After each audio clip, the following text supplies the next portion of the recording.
Successful people are not people without problems. They have, as a rule, just as many problems and largely the same kind as everyone else. The difference is that they learn to solve their problems. Successful living is nothing more than the ability to solve successfully the problems which are as much a part of living as breathing. The degree of our success will be determined by the extent to which we can solve our problems. If you can tell me what you want, I can tell you how to get it. The problem with the great majority of individuals is not with their ability to achieve their goals in life, but rather with the failure to understand two factors vital to successful living. The first is to make the decision as to what it is we want enough to give it most of our attention until it's been achieved, and to clearly define it. And the second is to fully understand that we have the ability to achieve this goal, or we wouldn't want it in the first place. The next vital rule to successful living is to understand that our success is won or lost by our ability to serve others. We are interdependent, and it's just as impossible to succeed without serving others as it would be to live in our modern world without others serving us. Our rewards in life will and must always be in exact proportion to our service. It is the misunderstanding of this single law which, in my mind, is responsible for fully 90% of the frustration and discontent we see around us. Now, a lot of people don't like this law, if they're even aware of it, but not liking a law does nothing to change it. The basic laws of nature and economics are unchanging. If we're out of step with them, we are, as Thomas Huxley put it, checkmated, without haste, but without remorse. But to those who know and work with the laws, he said, they are paid with the overflowing sort of generosity with which the strong delight in strength. If a person doesn't like his income, all he has to do is take a good long look at his service. Look where you will find this law in undeviating operation. Our rewards will always be in exact proportion to our service. This is the law, then, that lies as the supporting structure of economics and personal well-being, so fix it in your mind. All attempts to sidestep or in any way avoid this law will result in frustration and failure. So this brings up the question, if what I want is more than I now have, how can I increase my service in order to earn it? Well, whom do we serve? We serve people. So let's take a moment to try to understand people. The more we understand them, the better we can serve them. I think of an adult human being as a grown child, doing his best to play for the first and last time on earth this game called life. The extent to which he learns the rules of this mighty game will determine his success. But right here we run into an historic and exasperating fact. People down through the centuries have, with the most amazing consistency, divided themselves into two groups. One group contains about 5% of any given population. The other group contains the remaining 95%. Neither of these two groups is any better than the other. But one thing separates them. The big group, the one containing about 95% of the people, never seems to get the word, while the smaller group, the 5%, does. Now, what do I mean by getting the word? I mean about 95% of the people never quite understand, emotionally or intellectually, that we as individuals control, to an altogether unsuspected extent, our lives here on earth.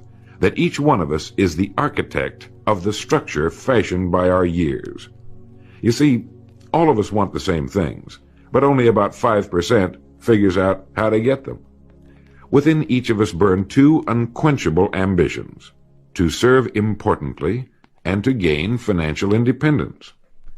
Both of these worthwhile goals are within the reach of all of us, man or woman, but according to statistics, only about 5% achieve both of them.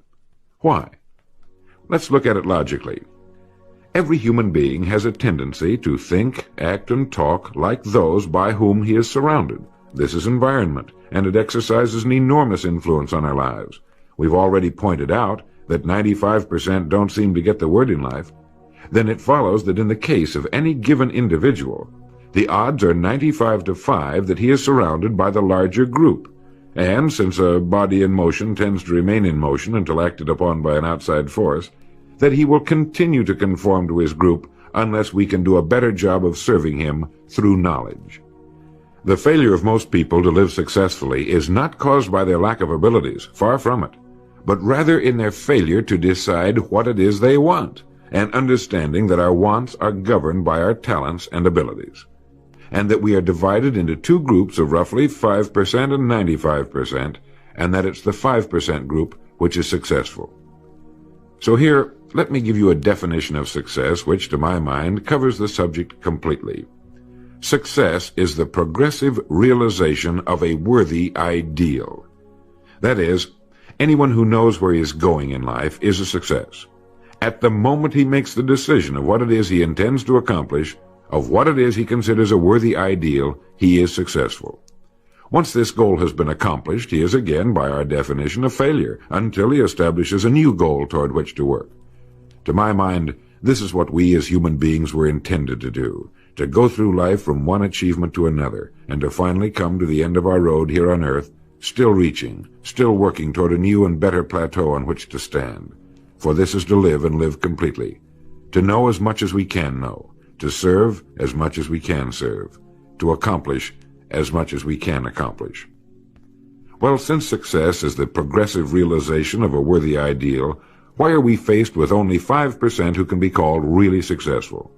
Because the best estimates available tell us that only about 5% will ever decide upon and define the one thing they want. One thing, because we can only do one thing at a time. To my mind, the story of a person's life is the story of a quest, a search to which he devotes his life.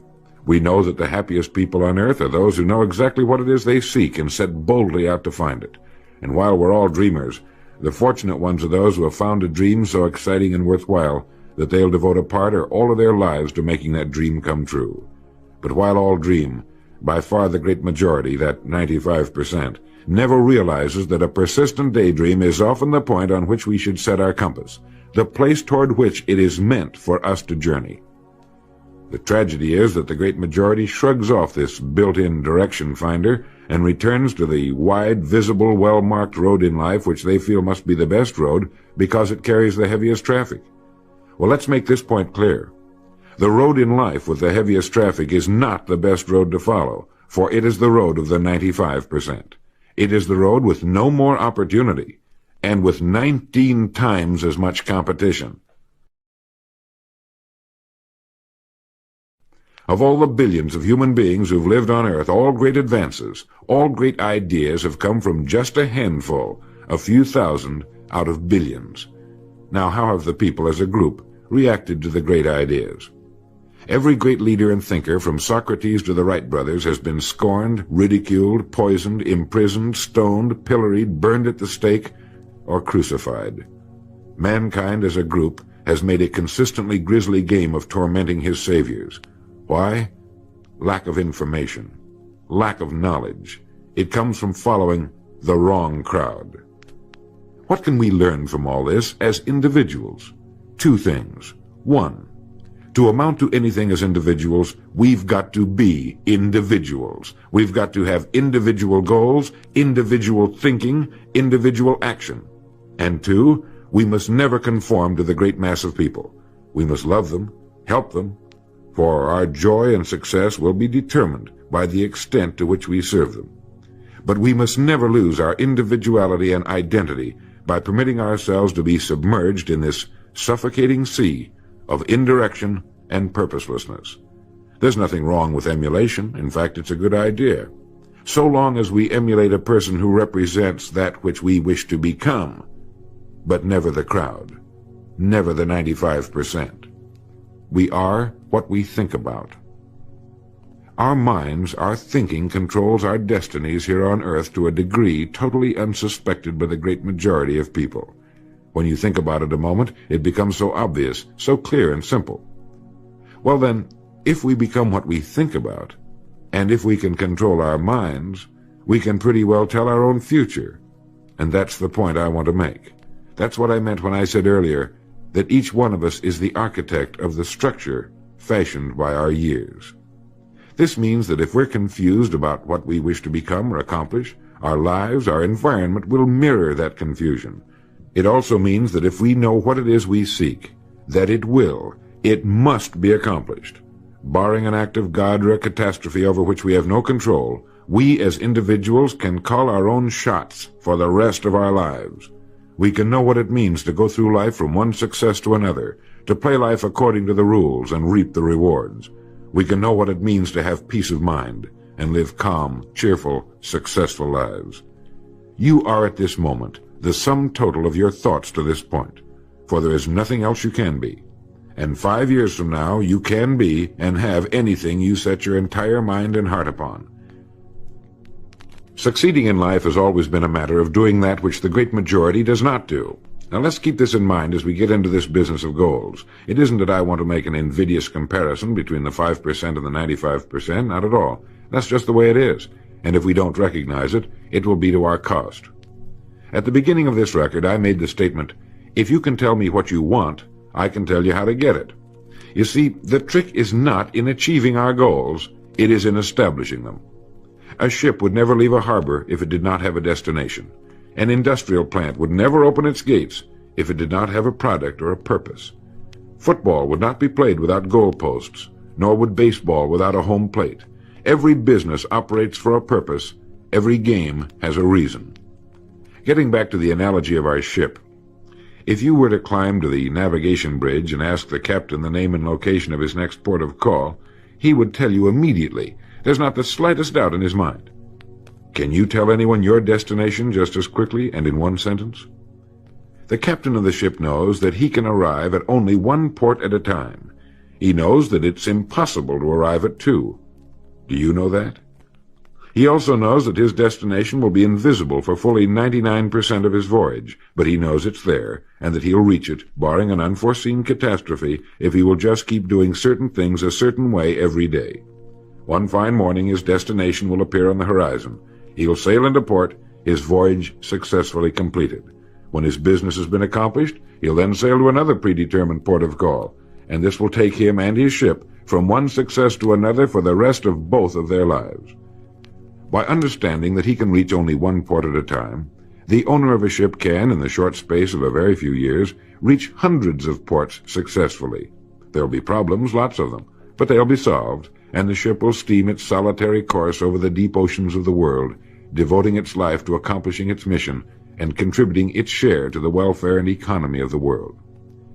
Men and women who follow this sensible, obvious, and meaningful way of life will do the same. But the paradox is that most are like ships without rudders. They're subject to the whims of wind and tide, and while they hope they'll one day arrive in a rich and bustling port, you and I know that for every narrow harbor entrance, there's 1,000 miles of treacherous and rocky coastline. The chances of their just drifting into port are 1,000 to 1 against them. These are the unfortunate people who, not knowing the rules, believe that circumstance controls our lives. They believe in luck and superstitions, fate, the breaks. They believe that success comes as the result of who you know, not what you know. And while they cling to their false alibis, life passes them by. For the rules of life are just, and they are checkmated, without haste, but without remorse. Now what about you? Remembering that the definition of success is the progressive realization of a worthy ideal, what's the ideal toward which you are working, now, today, yesterday, and tomorrow? Can you write it in one sentence? Is your goal sharply and clearly defined? I mentioned on the first side of this record that I could tell you how you could be and have anything you set your mind on in 5 years. To better understand this, you must examine one of the most overlooked facts in the world. It is that every job, no matter what it may be, holds somewhere within itself the key to everything we want in life, the key to greatness. But we must look for it, and we must think. Decide to become a professional at your business. You see, we can either compete or create. If we compete with all the other people in our line of work, we must be willing to accept the same rewards. If that's what we want, fine. But if we want to become professionals at what we do, then we must create. And when we begin to do this, there's no limit to that which we can achieve. We hear a lot these days about a word called security. Everyone wants security, but not 1 in 10 can tell you what it is. Most people will tell you that security rests with a job. This is impossible. There is no such thing as a job that represents security. Anyone with a job can lose it for any one of 1,000 reasons at any time. There is only one place on earth you can find security, and if it isn't there, it isn't anywhere. It's inside of a person, never outside. If a man has security inside, where it belongs, his wife and children can feel it when he sits down to eat with them, and they're warmed by it.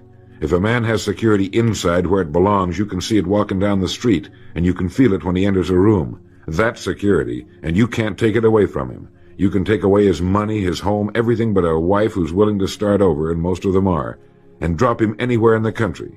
Go back in a year, and he'll be doing just as well as when you found him the first time. You can't keep a good man down, no matter what you do to him. Like cream on milk. You can shake it all day, but just set it down for a while, and it'll bounce right to the top again. This man or this woman has security, where it belongs. And do you know where it comes from?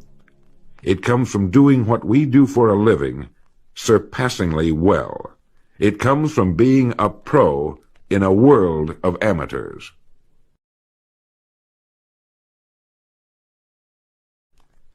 Becoming a pro isn't difficult. It comes from knowing what to do with time. It comes from knowledge, planning, and working. First, knowledge. This means learning everything we can about what we sell, learning everything we can about people, since that's who we sell, and learning everything we can about selling, since that's our profession. What we sell, who we sell, and how to sell. Those three subjects would fill a large library, but we can take things one at a time, and by devoting an hour a day to study, we can become outstanding professionals in 5 years or less. And it's the professionals in this business who can write their own tickets, good times or bad. They can live where they choose, and being professionals, work when they choose. Second, planning. This means writing down the specific goal we're now working toward. It means writing in detail about the first port of call we want to reach, realizing that we can only reach one at a time. It means selecting the income we feel will represent financial independence to us. Once this has been selected, we know exactly what we must do in order to reach it. As soon as our first goal has been reached, we can set a new one. The person who does this is the person people call lucky. Good things just seem to happen to him. The so-called breaks start coming his way. But it's a result of planning and working positively that attracts the good things to us. I can't emphasize too much the importance of describing your goal in detail. If it's a beautiful new home, get the actual plans, or at least an elevation drawing of the home, and carry it with you so that you can look at it regularly. If it's a certain amount of money, write down the specific amount for the coming year to the penny, and then work your plan. Whatever your goal may be, write it down in detail. Then you're like the ship. You're on course, and you reach more successful ports in a few years than most men do in a lifetime. And third, working. Working more than the average, if we're going to achieve more than average results, is necessary, of course. But with proper planning and with knowledge, it seems easy. Moreover, to work, we need energy, and energy is inextricably linked to desire. Unless we have a desire to do a certain thing, we find ourselves without the energy. But you will never find desire without energy. Once our goal has been crystallized in our minds and we realize that we become what we think about, our doubts vanish as to whether or not we can achieve our desired ends, and with the picture of our dream in our mind, we have abundant energy. Compared with what we ought to be, we're only half awake. Our fires are damped. Our drafts are checked. We're making use of only a small part of our possible mental and physical resources. Stating the thing broadly, the human individual thus lives usually far within his limits. He possesses powers of various sorts which he habitually fails to use. He energizes below his maximum, and he behaves below his optimum. And then he wrote, "Excitements, ideas, and efforts, in a word, are what carry us over the dam." He goes on in this excellent essay to point out that we have deep reservoirs of abundant energy that we habitually fail to use, and that by pushing past the first false feeling of fatigue, we will find an exhilarating second wind that will take us to our goals. This is why in studying the lives of the world's great men and women, we find they seemed to be indefatigable. Work meant nothing to them, because what they were doing, where they were going, filled their entire worlds. Frequently, people find it difficult to establish a goal toward which to work. Realizing that we cannot be successful without a goal, here's a good way to solve the problem. Get off by yourself and where you can think without being disturbed. Then write on a sheet of paper a complete description of the person you would like to be and the things, in being this person, you would have. Once this has been done, start acting the part of the person you wish to become. Carry as often as you can a clear mental image of the person you want to be and begin to be that person. Soon this will become so knit with habit it will lead you without fail to the goal you seek. You see, when you begin to do this, you're using your greatest power, your mind, and you will become what you think about.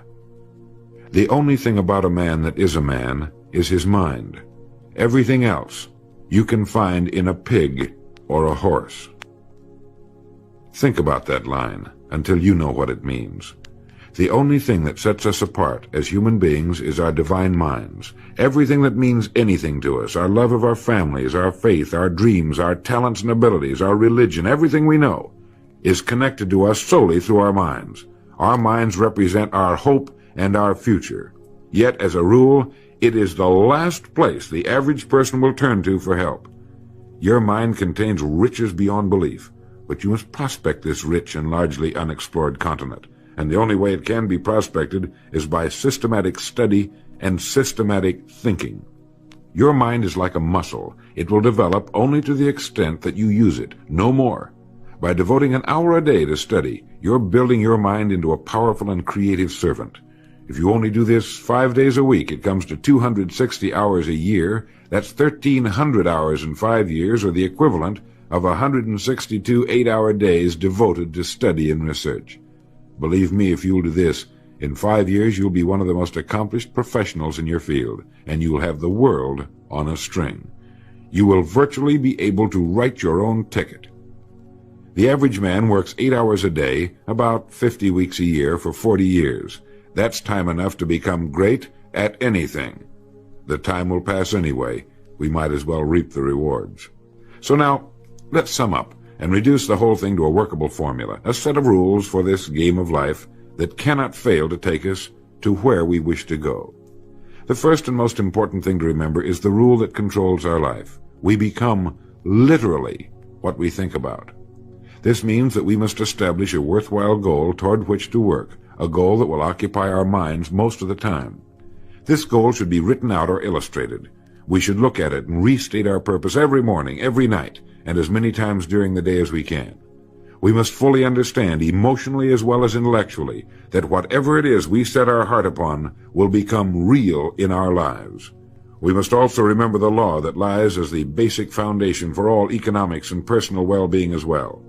Our rewards will be in exact proportion to our service, and if we want to get into the top 5% of the people, we must often cut ourselves away from the effects of our environment and become individuals with individual goals, individual thinking, individual actions. We must realize that our daily work contains more opportunities than we could develop in a lifetime, and that our job contains within itself the key to greatness, the road to everything we could possibly want in life for ourselves and our families. We must realize, too, that security can be found in one place only, inside of us.